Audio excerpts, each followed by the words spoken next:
বন্ধুরা, প্রীতি ও শুভেচ্ছা জানিয়ে শুরু করছি আরও একটি নতুন এপিসোডে। যে সমস্ত খামারি ভাইয়েরা গরু মোটাতাজাকরণ করতেছেন তাদের জন্য একটি জরুরি পরামর্শ।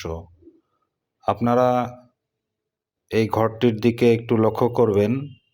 এই ঘরের কোনো বেড়া নাই, চতুর্দিক থেকে আলো বাতাস প্রবেশ করে।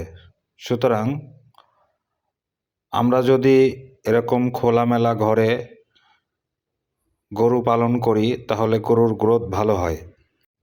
ঘরের ভিতরে পর্যাপ্ত পরিমাণে আলো বাতাস প্রবেশ করার সুযোগ দিতে হবে।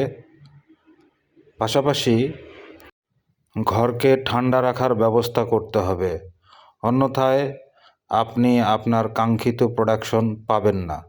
এতে করে আপনি ক্ষতিগ্রস্ত হয়ে যাবেন।